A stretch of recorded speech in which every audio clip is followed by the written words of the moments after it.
அனைவருக்கும் வணக்கம் நண்பர்களே. 21/1/2026 அருமையான விசு வாவசு வருடம் தை மாதம் 7ஆம் தேதி அருமையான புதன்கிழமை. மாமனை நம்ம போய் நல்லபடியா போய் வெங்கடேச ஸ்ரீனிவாச கோவிந்த கோபாலா கோபீச்சன வல்லபாய நந்தகோப குமாராய தேவகி நந்தநாயக நந்தகோப குமாராய கோபீச்சன வல்லபாய கோவிந்தாய நமோ நமோ அப்படின்னு சொல்லி அப்படியே போய் அந்த அக்ஷய புண்டரீகாட்சனை அந்த ஆனந்த மாப்பிள்ளையை அவரை போய் நல்லபடியா அழகிய மனவாளனை நல்லபடியா போய் சாமி கும்பிட்டுவாங்க. பெருமாளை வணங்க வணங்க வாழ்க்கையில பிற்காலம் ரொம்ப நல்லா இருக்கும். அவர் தான் முக்தி கொடுப்பவர், அவர் தான். அதனால ஸ்ரீனிவாச பெருமாளை போய் நல்லபடியா வணங்கிட்டு வாங்க. வாங்க திதியோகம் கரணம் 4 நட்சத்திரம் என்ன சொல்கிறது பஞ்சாங்கம் பார்ப்போம். அதிகாலை 3:19 வரைக்கும் தொகுதியை, அதன் பின்பு திருதியை, பிற்பகல் 2:32 வரைக்கும் அவிட்டம், அதன் பின்பு சதயம், இரவு 7:39 வரைக்கும் வேதி பாதம் நாம யோகம் இருக்கிறது. யோகாதிபதி நட்சத்திரம் சதயம் யோகி ராகு, அவயோக நட்சத்திரம் பூரம் அவயோகி சுக்கிரன். அன்னதானம் செய்ய வேண்டிய நாள் வேதி பாதம். அதிகாலை 3:19 வரைக்கும் கௌலவம் சனி பகவான், அதன் பின்பு 3:08 வரைக்கும் தைத்துளை சுக்கிரன், மாலை 3:08 வரைக்கும், அதன் பின்பு கரசை சந்திரன். வாங்க கிரக சூழ்நிலைகளை பார்க்கலாம். குரு மிதனத்துல, கேது சிம்மத்துல, சூரியன் சுக்கிரன் செவ்வாய் புதன் 4 பேரும் அகரத்துல, அதுல செவ்வாய் உச்சம், ராகு சந்திரன் 2 பேரும் ஒன்னா சேர்ந்து எங்க அவிட்டத்திலையும் சதயத்திலையும், சனி பகவான் மீனத்தில். வாங்க 27 நட்சத்திரத்துக்கு உண்டான பஞ்சபட்சி ராசி பலன்களை பார்க்கலாம்.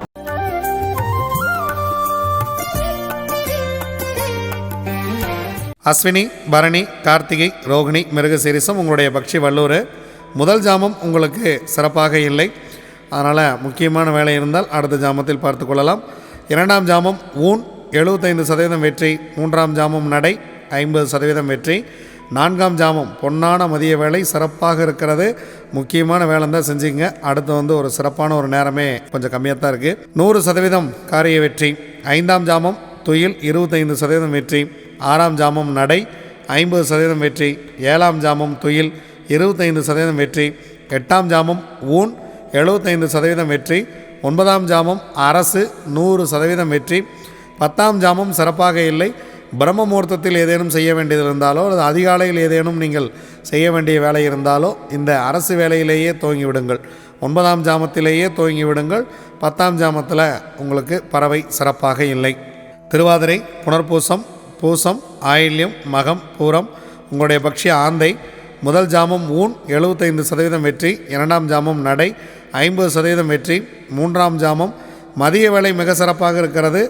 அதன் பின்பு உங்களுக்கு 3 ஜாமங்கள் அடுத்து சிறப்பாக இல்லை. அதனால் முக்கியமான வேலை இருந்தால் பிளான் பண்ணி இந்த ஜாமத்தில் செய்து கொள்ளுங்கள். 100% காரிய வெற்றி. 4ஆம் ஜாமம், 5ஆம் ஜாமம், 6ஆம் ஜாமம் இந்த 3 நேரமே உங்களுக்கு சிறப்பாக இல்லை. மாலை வரைக்கும் உங்களுக்கு நேரம் மதியத்திலிருந்து இரவு வரைக்கும் உங்களுக்கு கொஞ்சம் நேரம் சிறப்பாக இல்லை. அடுத்த ஜாமத்தில் பார்த்து கொள்ளலாம். 7ஆம் ஜாமம் நடை 50% வெற்றி, 8ஆம் ஜாமம் துயில் 25% வெற்றி, 9ஆம் ஜாமம் ஊன் 75% வெற்றி, 10ஆம் ஜாமம் அரசு பிரம்ம முகூர்த்தம் 100% சிறப்பான வெற்றியை கொடுத்துவிடும். உத்திரம், அஸ்தம், சித்திரை, சுவாதி, விசாகம் உங்களுடைய பக்ஷி காகம். முதல் ஜாமம் நடை 50% காரிய வெற்றி, 2ஆம் ஜாமம் அரசு 100% காரிய வெற்றி. முக்கியமான வேலை இருந்தால் இந்த நேரத்தில் பிளான் பண்ணிக்கங்க. ஏன்னா 3ஆம் ஜாமம் 4ஆம் ஜாமம் உங்களுக்கு சிறப்பாக இல்லை. 5ஆம் ஜாமம் ஊன் 75% வெற்றி, 6ஆம் ஜாமம் அரசு 100% வெற்றி, 7ஆம் ஜாமம் உங்கள் பறவை சிறப்பாக இல்லை. 8ஆம் ஜாமம் நடை உங்களுடைய பறவை 50% வெற்றி, 9ஆம் ஜாமம் துயில் 25% வெற்றி, 10ஆம் ஜாமம் ஊன் 75% காரிய வெற்றி.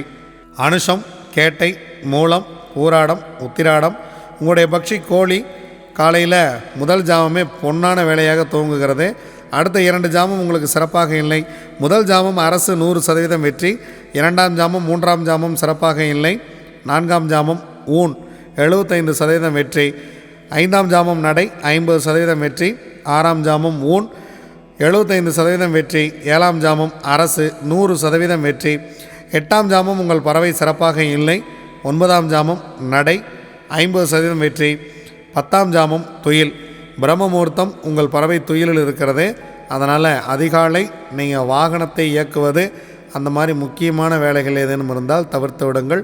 துயில் நேரத்தில் செய்யக்கூடிய காரியம் அவ்வளவாக வெற்றியை கொடுப்பது இல்லை. திருவோணம், அவிட்டம், சதயம், பூரட்டாதி, உத்திரட்டாதி, ரேவதி உங்களுடைய பக்ஷி மயில். மயில், படுபக்ஷி. முக்கியமான வேலை இருந்தால் அடுத்த நாள் பார்த்து கொள்ளலாம். இறை வழிபாட்டை மேற்கொள்ளுங்கள். புதிதாக ஏதேனும் துவங்குவதாக இருந்தாலோ அல்லது உங்கள் வாழ்க்கையை மாற்றக்கூடிய விஷயமாக இருந்தாலோ படுபட்சி நாட்களில் தவிர்த்து விடுவது மிகவும் நல்லது. இதுவரைக்கும் 27 நட்சத்திரங்களுக்கு உண்டான பஞ்சபட்சி ராசி பலன்களை பார்த்தா வாங்க நாம் தொடர்ந்து பயணிப்போம். நன்றி, வணக்கம். நான் உங்கள் தம்பிரான் ரிஷபானந்தர்.